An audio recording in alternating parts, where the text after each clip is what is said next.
First speaker is Shamindra Ghosh, and he will be speaking on affine representations of planar algebra. Thank you, Vijay, and thanks to Sundar for being such a superb advisor.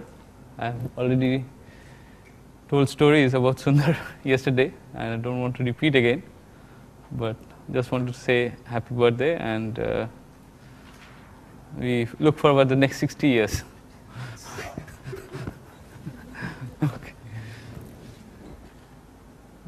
Okay, so planar algebras is something which I started working on with Sundar. He is the one who introduced all these things to me. And today I will be talking about affine representations of planar algebra. And this is a project, not a project. This is probably the most general version of my thesis work, which we have been able to do with Paramita and Ved last year. So let me give you the brief background. It's quite technical to go to describe what a planar algebra is, what affine representations of our planar algebras are. But if you treat planar algebras and representations as black boxes, so this is what we have done so far. So subfactors is the main thing from which planar algebras came. So n in M is a subfactor, means 2 on factors n and 2 on factor m, unital inclusion of subfactors. And as in any subject of any branch of mathematics, there is an ongoing classification program of subfactors going on.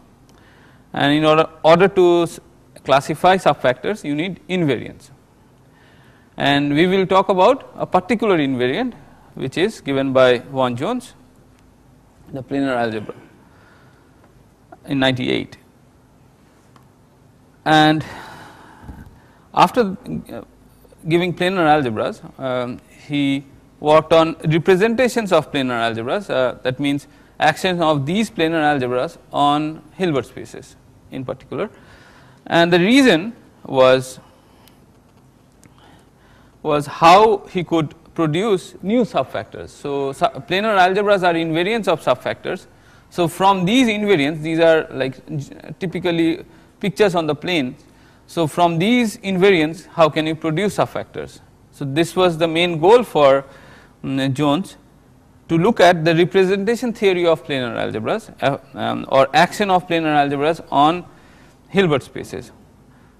And we will denote this Hilbert affine p modules as HAPM, and this was introduced by von Jones in 2001, and it's an additive category. You can take direct sums and so on.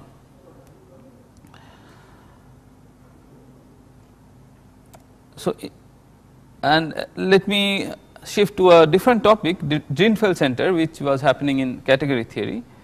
So what is Drinfeld center? You have a tensor category C, so objects and morphisms, and you can fuse two objects and so on.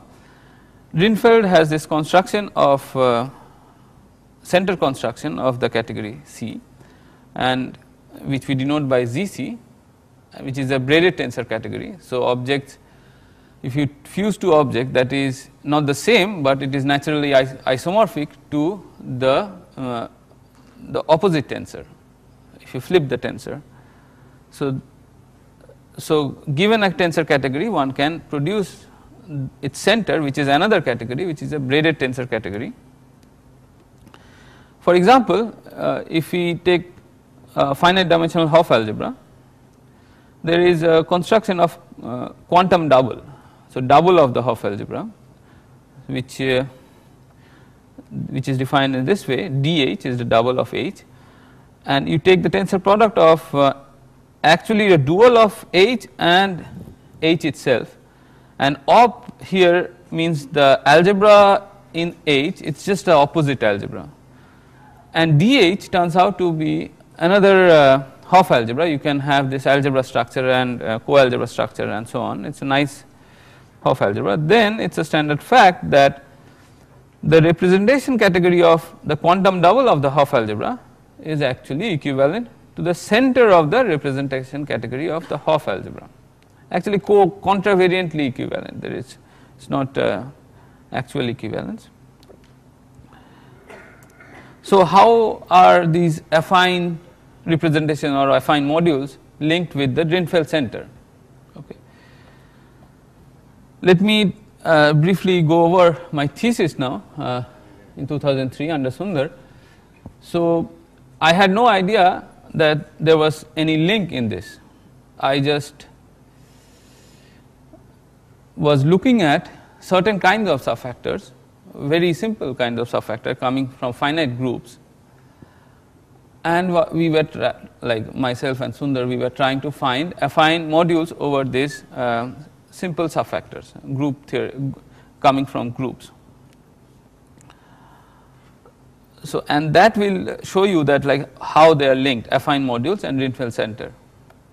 So suppose you take an outer action of a group, finite group on a 2-1 factor, so G to aught M, and outer means that G, none of the element except the identity is a conjugation by unitary of M. So M is a 2-1 factor, by the way. And once you have this outer action, you can construct a subfactor by taking M as the big one and the smaller one as the fixed point subfactor, the elements which are fixed by all group elements of G. Okay. And this is a nice subfactor and it has index the cardinality of the group. And from this, if you take the planar algebra P and then you take the representation category of this planar algebra, like affine Hilbert affine P modules on this planar algebra, then what in my thesis what I have shown is this is equivalent to the representation category of the quantum double. Okay. And as I showed in the previous slide that quantum double, representation category of quantum double is again equivalent to representation category of the group, okay, because the group algebra forms a Hopf algebra, right. So it turns out that the Hilbert affine P modules of this particular subfactor is actually equivalent to the center of the representation category of the group. And let me rephrase this this theorem of my thesis in another form. It is a standard fact that for this particular subfactor, if you consider the NN bimodules, not all NN bimodules, but those which are generated by this canonical bimodule, NN bimodule given by L2M NN. So M is the bigger factor, so it can be used, it can be seen as a bimodule over NN. So you take the tensor products of L2M NN and they take the contragradients and take all the submodules on this higher tensor powers, and that will form a tensor category. Let us call that CNN, okay, the NN bimodule category. And it is a standard fact, if you take this subfactor, this particular subfactor, then this bimodule category is equivalent to the representation category of the group. So you can just replace this representation category by the center of the you can replace this representation category by the bimodule category. So this is what we have. Now looking at this result as well as another conjecture in the world of TQFTs by Kevin Walker, Vaughan Jones, what he conjectured was, given any subfactor not coming from finite groups, any subfactor but having finite depth, okay, I will tell you what finite depth is, and if you have a planar, if P is the associated planar algebra, then the Hilbert affine P module is actually equivalent to the center of the NN bimodule category. That NN bimodule category which I talked about, this is the same, it can be defined for any subfactor. And what does finite depth mean? Finite depth means that the irreducible NN bimodules, the number of irreducible NN bimodules are finite if you consider up to the NN bimodule isomorphisms. So, this was the conjecture, and this conjecture made only sense for additive category, like just an equivalence which preserves direct sum. There was no tensor product. See, the center is a braided tensor category, but for affine modules there was no tensor product. Actually, that was another question of one, that how can you fuse two affine modules.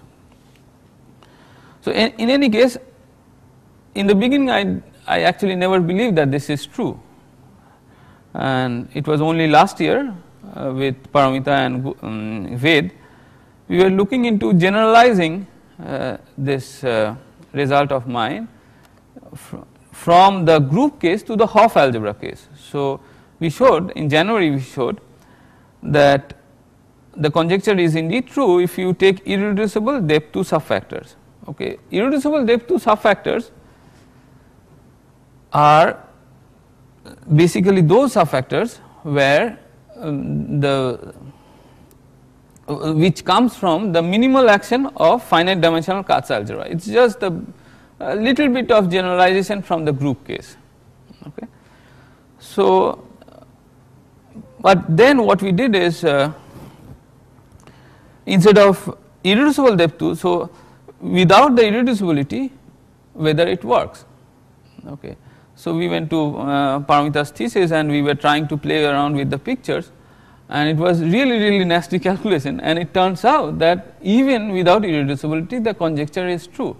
But now you see that if without irreducibility, that means any weak Hopf algebra, if the conjecture is true, it should be true for any depth.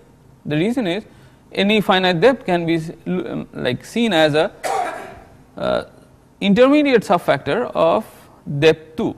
Okay. So, the NN bimodules generated in that will be the same. So, this should be true for any finite depth, but the calculations were really nasty. So, we actually put that aside and we had a fresh look, and it seems that what we could prove is not just finite depth, we could prove for infinite depth that this conjecture is true, but in the infinite depth case. So, infinite depth means the isomorphism class of the NN bimodules could be infinite. So, in the infinite depth case you have to put some extra finiteness criteria in the Hilbert affine P module. Okay. Otherwise, it is not true, which comes for free if you take the finite depth case. So, the conjecture holds, conjecture is true, but in the infinite depth case you have to modify if you want to establish the equivalence. So, Ved will talk about this conjecture, but this talk I will give you tensor product, contragradients, braidings on Hilbert affine P modules, okay, and the analytical aspect of this. Okay. The braided tensor category captures a very finite core of the representation category of the planar algebra, but once you go out of this finiteness criteria, that is where you will see the analytical properties of the planar algebra. So, we will talk about all these things. So, this was the background. Now, so what are planar algebras, what are affine representations? So, this is the main thing. So, I have to define what a planar algebra is. The building blocks are planar tangles. So, what is a planar tangle? You have an external disk, this is just an example of a planar tangle, and then you have internal disk. Inside the external disk is D0, D1, D2, D3, and it might be possible that a particular tangle might not have any internal disk at all. Okay. And then you have even number of marked points on the boundary, for example D0, I mean external as well as internal. So, this has 6 boundary points and D0 has 8 boundary points and D3 has no boundary points. So, even number of points in the boundary. Then you have strings. Okay. So, you attach all these marked points by strings, okay, and you can have a string just hanging out there with no endpoints. So either a string will have 2 endpoints or the string will have no endpoints. And moreover, you will have a checkerboard shading like this, and there are basically, given a tangle, you have 2 kinds of shading, and the shading is a part of the data of the tangle. And now once you have a shading, these numbering becomes irrelevant, because for example the numbering is done clockwise on each disk, and what you can do is between the last and the first point, if you put a sign plus or minus depending upon it is shaded or unshaded, then you can recover the numbering going clockwise. Okay. So you can, for example, you look at D2, so between 1 and 6 it is shaded, so you will put a minus there, right. And for example for D1 between 2 and 1 going clockwise, you will put a plus there, and so on. And D3 will have only minus, because it has it is in a shaded region, and there is no shaded means it's minus and unshaded means it's plus. Now, and you also have planar isotopy. Planar isotopy means you can this is on a plane, and you can take isotopy which so basically the things are elastic, you can move around freely, but without making any crossings. So it cannot be non-planar, it has to be planar. And such a tangle you will think as you will have multiple inputs and one output, and the input and output will be labeled by signed non-negative integers. For example, D1 has 2 points, so for that we will assign a color. Color will be a signed number which is +1, half the number of boundaries and this sign. Okay, D2 will have color -3 and D3 will have color -0, and this tangle actually goes from this input to this output. This is just a representation how a tangle will look like, I mean how we will refer a tangle as. So once we have a tangle, okay, so here one thing, for it might so happen that the tangle might not have any internal disk. For example, this is an example of a tangle where there are no internal disks. Okay. And then we have composition of tangles. So you can compose this tangle T and S, not everywhere. In D1 you cannot compose because there are only 2 points in the boundary and it has 6 points, but in D2 you can compose. So what you do is you like increase or decrease, or you shrink or stretch S in such a way and put it inside D2. In such a way the distinguished boundary component which are marked by a sign, they should match, right. And then you just erase the boundary and erase D2. So this is the composed tangle, and the composition is done over the disk D2 of T, and you have put S inside, and then the input becomes reduced, and like number of inputs is just 2, D1 and D3. So +1 going from +1 -0 to +4. Okay. So this is how you compose, and with respect to this composition you have identity, okay, identity tangle, and this is just the identity tangle of +2. So if you compose this tangle inside another, you just don't get anything new. Okay, it's just joining everything to the internal disk. So this is the identity tangle. So now what is a planar algebra? So suppose the colors call this COL is the set of colors which is a signed number, positive integers, non-negative integer, I am sorry, and the planar algebra P consists of mainly 2 things. One is the space of a collection of vector spaces for each color, P epsilon k, for epsilon k belongs to col, and an action of tangles on these vector spaces. So what do I mean by that? That if T is a tangle which has input n many internal disks with colors epsilon 1 k1 to epsilon n kn going to output this epsilon 0 k0, then P sub T will be the action of T, and that will be a multilinear map of the vector spaces corresponding to the input colors to the vector space corresponding to the output color. Okay. But if you do not have any internal disk, it will be just an element of the vector space corresponding to the color. Let me illustrate in this example. Okay. And also the composition and identity should be preserved. So, what do I mean by that? So, T here is a tangle from +1 -3 -0 to +4. So, the action of T should be from P +1 cross P -3 to P -0 to P +4, and multilinear map, and S is a tangle without any internal disk. So, PS should be just an element of P -3, it should be P -3, I am sorry about that, this is a misprint, P -3, and the composition such that the action preserves composition. So, what do I mean by that? Now, let us compose T and S on D2, then the action of the composition is goes from P +1 cross P -0 to P +4.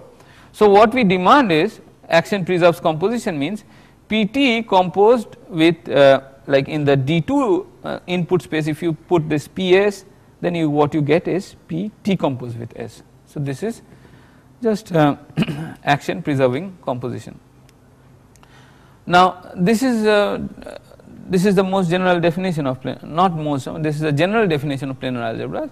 We need more adjectives to make this planar algebra correspond to a subfactor.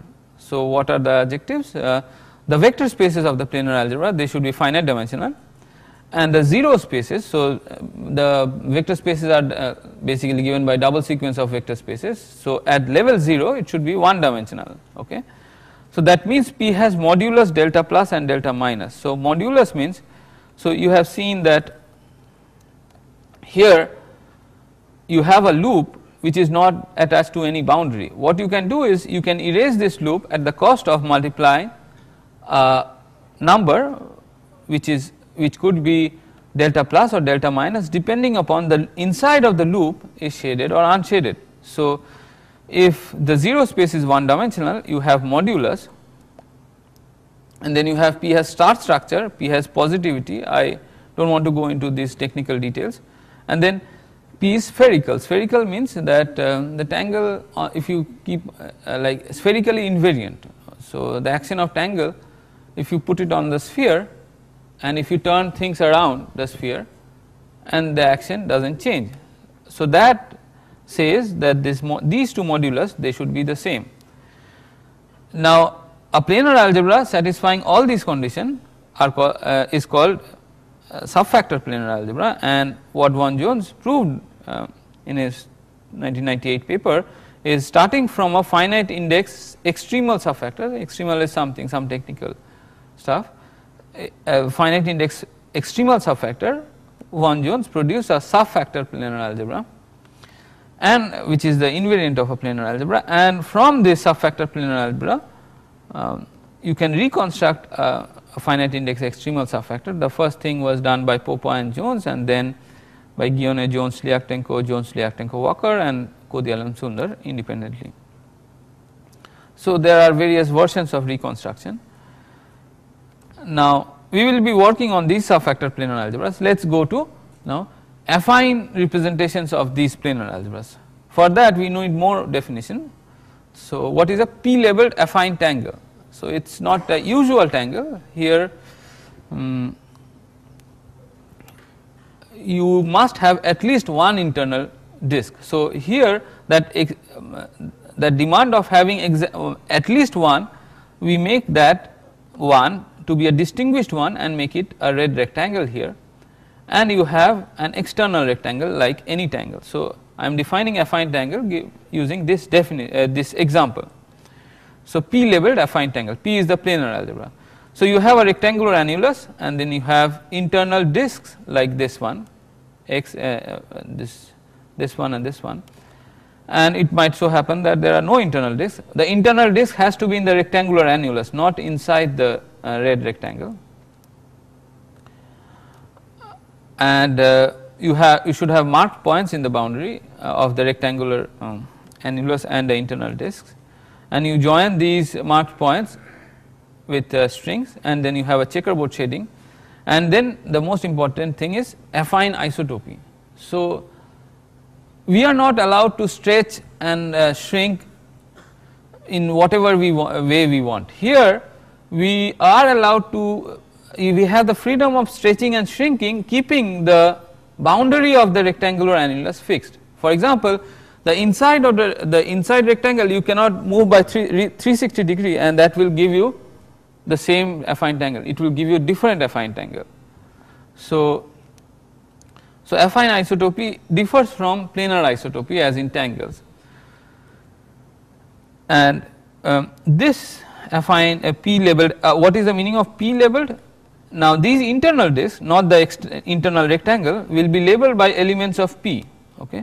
For example, this has color 4 points in the boundary and plus sign here, so it has color +2. So this will be labeled by an element of p +2, and this has color -1. So this will be labeled by an element of p -1, and such a picture will be called a p labeled affine tangle up to affine isotopy, not just one picture. And let us call it A, and we will denote it, the input is +1 because there are 2 points in the boundary, which is 1, and there you have on the internal rectangle this is plus, and on the external rectangle we will put a sign here minus between the last and the first point going clockwise. If you have to put a minus sign here, and there are 4 points in the boundary. So A goes from +1 to -2, and you can compose two affine tangles but just by putting external rectangle of one affine tangle inside the internal rectangle of the other one. And there should be since there might be a problem with affine isotopy, because in affine isotopy you are not allowed to like change the boundary. So you have to do some technical stuff with the, like you have to inflate it. There should be one constant homeomorphism which will inflate the rectangular annulus and then again shrink it with that exactly inverse map of that. Okay, now I need to define. So this was an example of a p labeled affine tangle. Another tangle is an unlabeled one, which is a very important unlabeled tangle. So here also you have rectangular annulus and you have stuff around the internal rectangle, and here what I have done is I have marked the strings with even numbers or odd numbers. So and that means that there are 2l many parallel strings here and 2k many parallel strings here, and you have m many parallel strings here, and you have an internal disk here which is unlabeled. Okay. So such a thing I will call it as psi super m epsilon k eta l. Epsilon k corresponds to the color of the internal rectangle and eta l corresponds to the color of the external rectangle. And the remark why this is important, because any p labeled affine tangle A can be expressed as this unlabeled tangle acting on T, where T is any p labeled planar tangle. So inside this one you put a tangle T and it will give back your A. So how is this done? So let us take the example which I was describing. So you have this affine tangle, but you have affine isotopy. So you can, stretching and shrinking is allowed, but inside the rectangle, keeping the rectangle fixed. So what you do is you bring everything very close by, this x and y, you bring everything very close and put it inside this T. Okay, and you have 4 points going in the top, because there are 4 points in the boundary of the external boundary, 2 points going down, and there is just one string going around the internal disk. And this is not a unique, there could be many representations of many T's, and this one can be 3 also. You can go around and come back, and you can wiggle the string around, and so this is not a unique representation. Nevertheless, it is very important for us. So for example, the T here is basically this picture which you see. So if you shrink this T and put it here, you will get exactly this affine tangle. Okay. So now what is an affine category over P? It will be denoted by AP, and the objects are plus or minus non-negative integers, and morphisms. So going from color epsilon k to eta l, so epsilon and eta are positive plus or minus, and k and l are non-negative integers. You take all p labeled affine tangles going from epsilon k to eta l. So internal rectangle is epsilon k and external rectangle has color eta l, and take the linear span of this collection of pictures and mod it out by the relations coming from the planar algebra. So any affine tangle can be written as psi m epsilon k eta l of x. X is a linear combination of labeled tangles. Now p acts on these tangles. These are, x is a proper tangle or a linear combination of tangles. So p acts on these tangles, and if that action is 0, you set the affine tangle to be 0. Okay, and these will be called affine morphisms. And we can also compose, and there is an identity affine morphism, and also star of affine morphism is just reflecting an affine tangle inside out, okay, and replacing the labels by their stars, corresponding stars.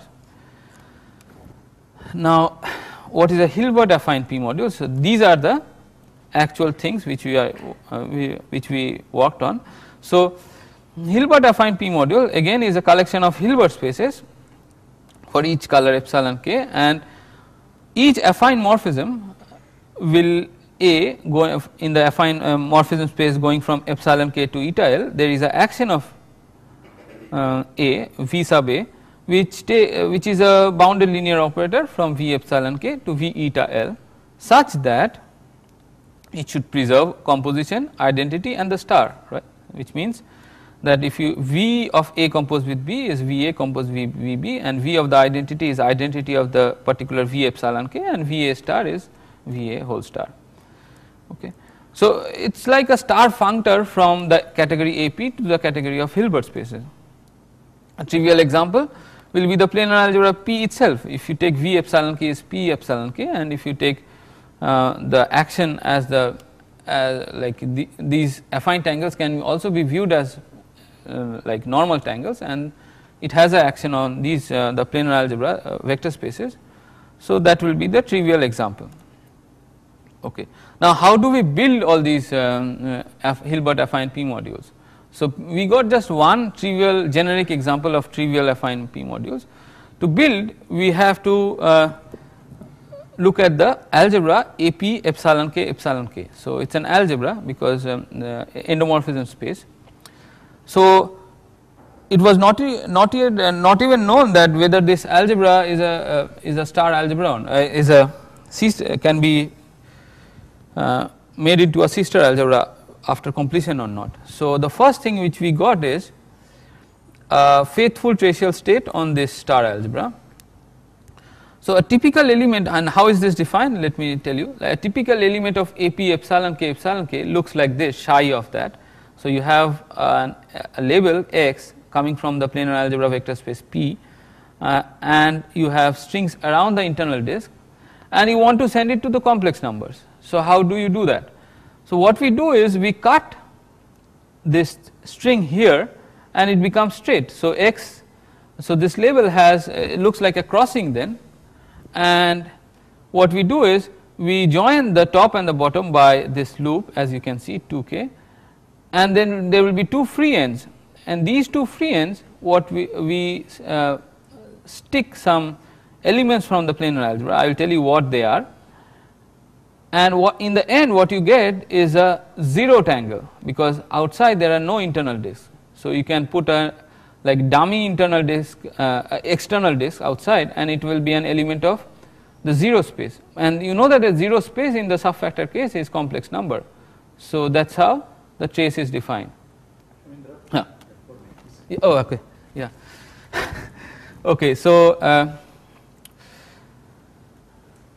yeah, and then what we showed that these affine morphisms actually acts on itself, and the action is bounded, and these will give you regular Hilbert affine p modules.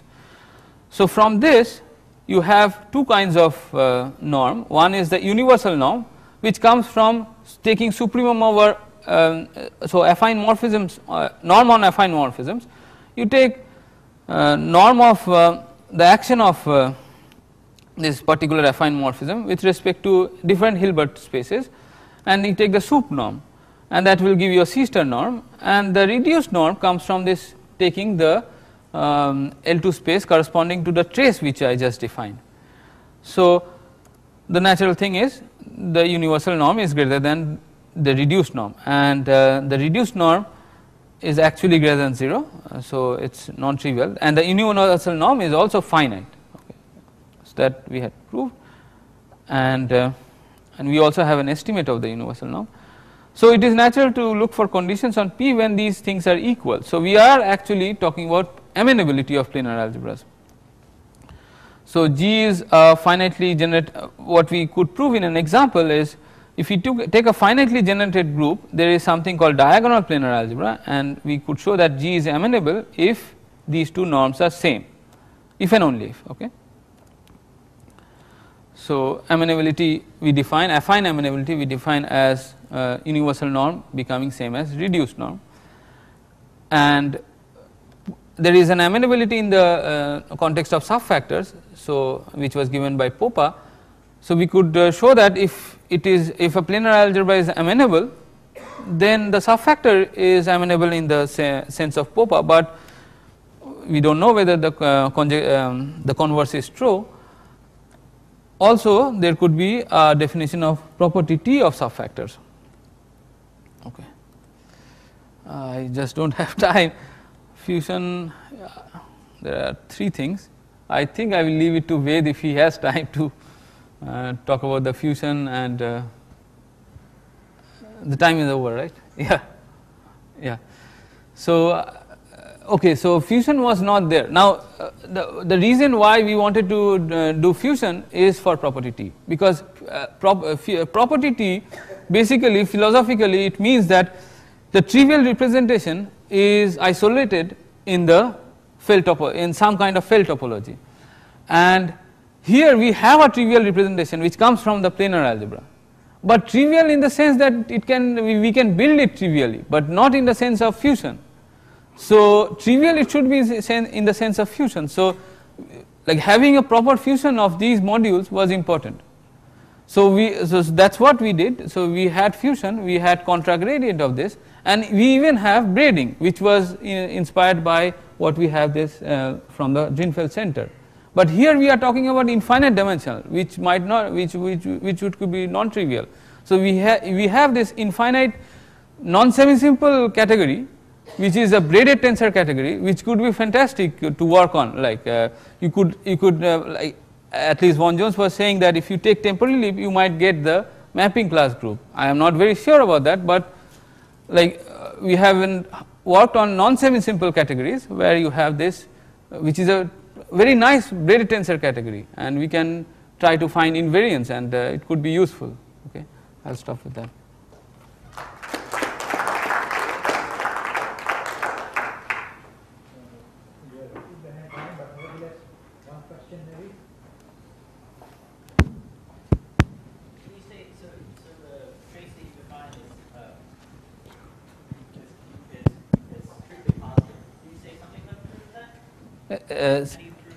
How do I prove that it is strictly positive? Well, actually the positivity is the most non-trivial, but it is quite long. How do we prove? Oh yeah, okay, yeah, right, very good. So, in the 0 level it is a fusion category of the NN bimodule, and the fusion category is a star algebra. Fusion algebra is a star algebra, and if you send the trivial module, trivial bimodule to 1, and that will give, and every other irreducible to 0, that is a faithful tracial state. Okay. So, that is a baby case, but in the like higher level, KK level, it is a little bit more complicated, I would say. So is there, so I'm not sure if I understood that, but is there a way, so the way I would sort of naively approach it is, right, sort of to write down a positive element in this thing and examine what these pictures look like in the planar algebra? Yeah. In the end, what we had is actually we worked with some subspace of the planar algebra, and there we knew something is positive map, and we could we used that. So in the end we had to work with the planar algebra. Otherwise there was nothing. I mean. But it required some decomposition of the No, actually it was quite explicit. You take suppose you take an affine morphism A star. We actually broke it. It could be seen as a map from the pk to complex number, and that map was positive definite. That's how we did.